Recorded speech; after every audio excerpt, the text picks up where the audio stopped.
What's going on, everybody? I'm Baltmatrix, and today we are taking a look at C-05 Sunstreaker from the MisingLink series. This figure just arrived today from HobbyLink Japan. Let's open them up real quick and see what's inside. Contained within the box, we have traditional styrofoam packaging. Just pull that out. We have first a little baggie of things. Obviously, the directions are going to be in here. So pull that out. We got the directions. We have this little pamphlet of different MisingLink figures, all of which I have reviewed. I did not buy the white one, sorry. A cute little card that's very floppy plastic. Some stickers, and one of these. For those of you that do not know, all Transformers used to have tech specs that you would slap this red piece of plastic onto, and you could read the different specs that the figure had, like speed, intelligence. I think the new one is fire blast and some other stuff.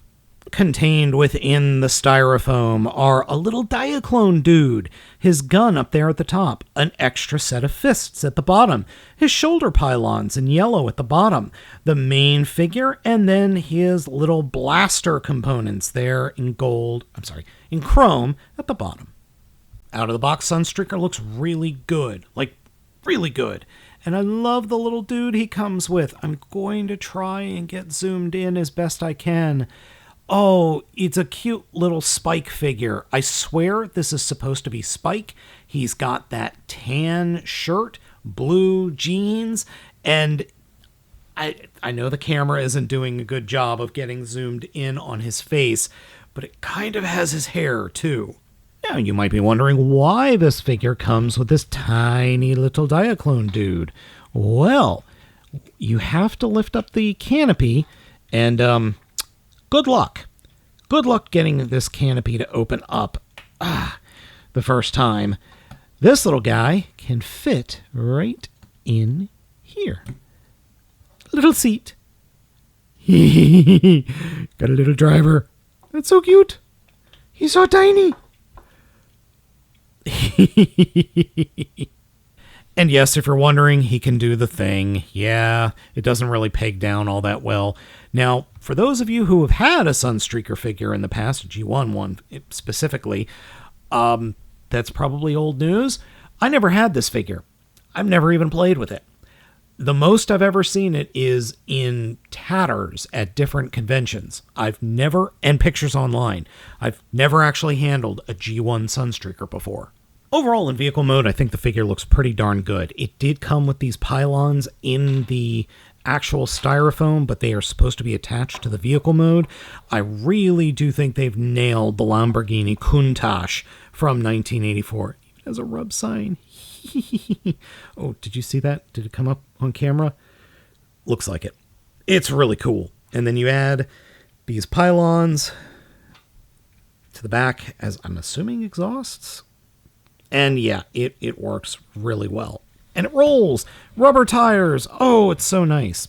Now, I would love to give you a comparison between this guy and the other MisingLink figures. Keyword for me is missing. They're here somewhere. I can't find them. Yes, I do need to get my stuff in order. It's a mess down here.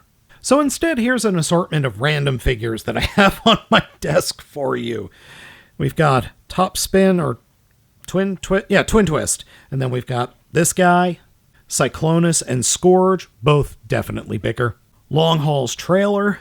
And finally, Detritus and a small camera dolly. All right, let's go ahead and get into the transformation. First, we're going to pull off the pylons. We will be putting them on later. Doing this now just makes things easier. Push the front of the vehicle mode down a little bit so you could get your fingernail in there and pop open the canopy. Remove the human, or human analog. Leave the canopy open, grab the entire front of the vehicle section and pull it forward until it snaps into place.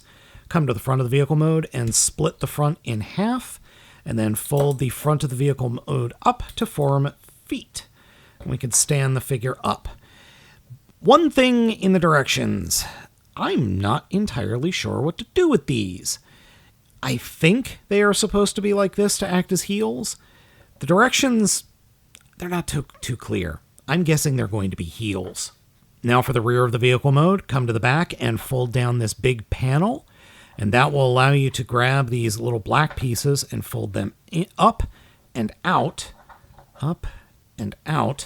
then straighten them out. These will form the arms, and these bad boys open up, and you can flip out some fists. And getting these fists to flip out is not the easiest thing in the world. I have loosened them up by doing it several times. But the first time that I transformed this set, or this figure, was not easy. Now for the weird part. Come back to the front, grab the front, or where the seat was, fold that up, take the large intakes, fold them up to form the head, then come to the back and push this black piece up. So it goes up like this and around. Once we've got everything flipped out, take the black piece where the seat is and push it down. And this is annoying. So you have to kind of push it down and get it wedged underneath back here. So kind of bring the whole head section forward, then bring that around. Then you can collapse on these hinges the backpack into shoulders, and then bring the chest down and snap it into place. And then that whole backpack part will collapse and peg into itself.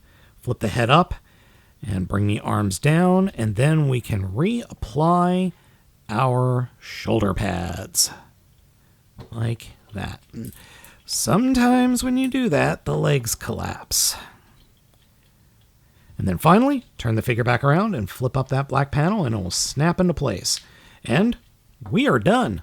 Now, I will be the first to admit that the proportions on this figure are weird. They are just really, really weird. It's not bad. They're just odd. They kind of look gorilla-esque. From the back, it's not a pretty sight, but oh well, it is modeled after a Generation 1 figure. Not much I could do about that. Also, the figure's not real stable. Those feet are really, really odd, and I'm still trying to figure that out. I do like the look of the figure, though. It is the Generation 1 figure, but with more joints, and that's exactly what I wanted. Head sculpt is not exactly animation accurate, don't care. In fact, it's more akin to the Alternators figures. Now, speaking of posability, the head is supposed to be able to move. I have not figured out how to do that yet. There appears to be no joint other than the head banging joint. Shoulders are hinged up and down. Then they do a 360 swivel. Then there's another swivel behind the tire, which is ratcheted. And then the elbow is free. Fists do articulate, and you can pull the fists out very easily. Now, these fists do open. So you can open these fists up. No real torso articulation to speak of, but the legs are on these hinges that hinge way forward and go pretty far back, all the way out past 90 degrees. Thigh swivel, bend at the knee is 90, and then the feet have a good bit of ankle rock, and they do have ratcheting toes. Now, this is where I was having some issues with posing the figure. I think you're supposed to keep it on one hinge down because the tires don't let the figure stand flat, but thankfully the heel pieces are there and they do have some movement in and out, so you can get some decent poses out of this thing. I think this is the best one that I've been able to come up with so far. Here's Sunstreaker with the gun and a Generation 1 style fist. It even has the buttons for the spring-loaded action, but they don't work. Now, the one cool thing is you can leave the smaller fists in and just open up those forearms, like you're going to transform it back, and then you can plug in the new fists if you want, or the blasters. And I'm sorry, they're not blasters, they are chromed missiles. The original figure, both arms were spring-loaded. This one, nah. Overall, I really like this figure. I never had the original Sunstreaker, but I'm assuming it's going to be a nice evolution of that original toy. I really like these MisingLink figures. I really do. I'm hoping we get more Autobots soon. Maybe the next one could be Trailbreaker. That would be cool, because you'll automatically get a hoist.